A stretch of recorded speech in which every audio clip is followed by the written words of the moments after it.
allons continuer avec l'amélioration de notre programme. Imaginons qu'on veut rajouter d'autres choix dans notre tuple des différentes villes. On sera obligé de faire un nouveau print et réadapter notre programme, et comme nous voulons avoir un programme dynamique et évolutif, on va faire un exercice. Le but de cet exercice est de faire une boucle for qui va s'adapter en fonction du nombre de choix. C'est-à-dire si on a peut-être 5 choix, 6 choix, 7 choix, le code s'adapte automatiquement. Je vous laisse faire l'exercice et on se retrouve dans quelques minutes pour la correction.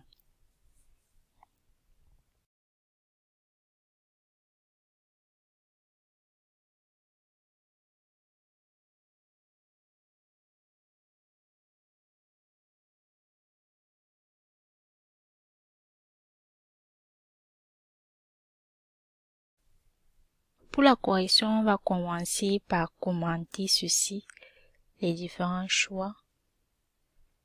Je vais commenter jusqu'ici.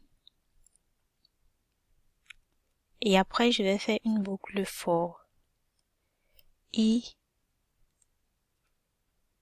in range. Maintenant, on ne sait pas si on va boucler sur 3 ou sur 4 éléments, ou on va boucler sur la taille en mettant parenthèse len de choix.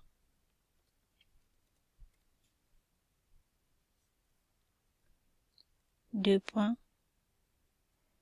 On copie ceci. On vient coller ici. Et à l'intérieur, on met i. Je lance mon code. Je mets Paris.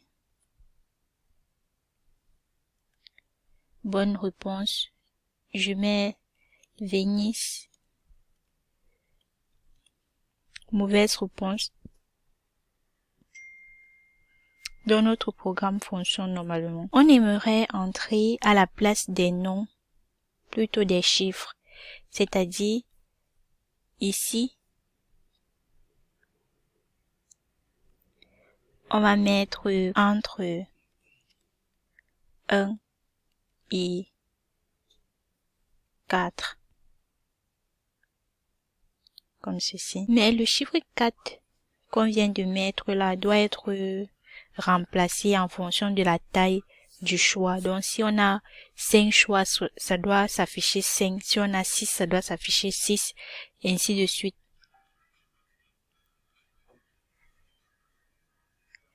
Je vous laisse pratiquer sur ça, vu que le but de cet exercice est d'entrer par exemple 1. Donc si je lance mon code et que ici je mets 1, on me dit mauvaise réponse.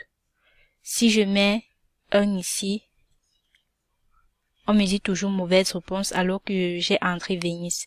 Donc l'objectif va être de compter les index et les afficher.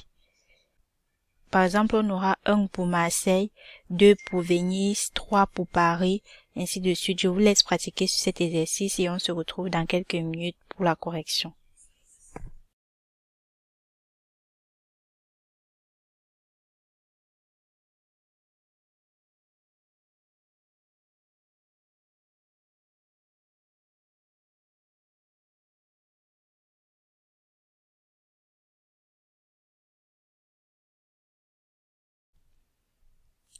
Concernant la correction, comme nous, on veut afficher l'index, c'est-à-dire de 1 par exemple à 4 ou bien de 1 à 5 ou de 1 à 6 en fonction de la taille du choix. On va mettre ici une virgule et on va mettre i, virgule.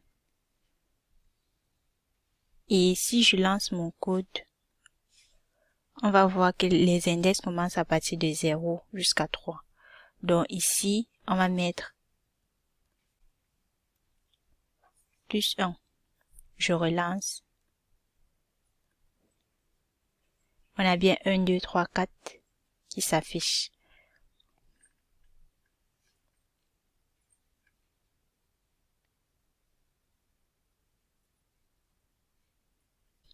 Si on rajoute par exemple une autre ville ici, virgule, je vais mettre Nantes comme ville.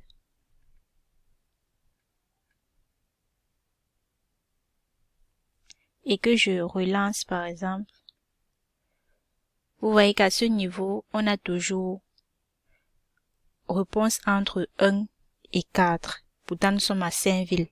Donc, pour corriger ceci, je vais aller, on va faire une concaténation et une conversion de str, parenthèse,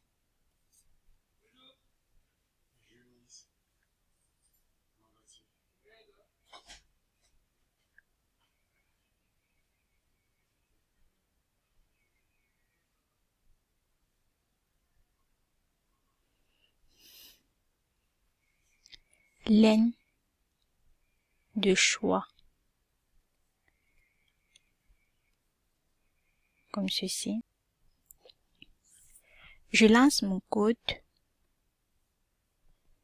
et si je rajoute par exemple un chiffre, genre je mets 3, je lance, on me dit mauvaise réponse. Car au niveau de la boucle, lorsqu'on récupère l'index, on a dû ajouter 1 et la valeur récupérée au niveau de la réponse est une chaîne de caractères. Donc, on va devoir convertir la chaîne de caractères en int. Donc ici, cette réponse, je vais mettre str et je vais récupérer une réponse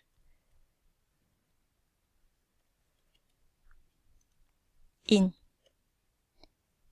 est égal in de réponse sta.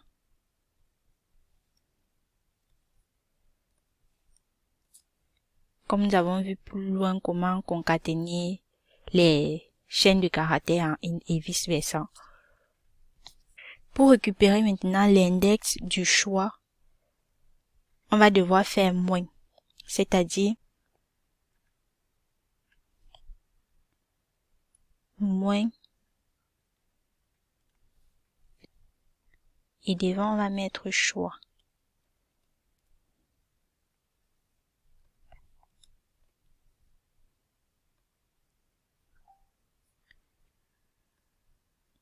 Je relance mon code et ici si je mets 3, on me dit bonne réponse. Je mets 2 mauvaises réponses. Donc notre code fonctionne normalement.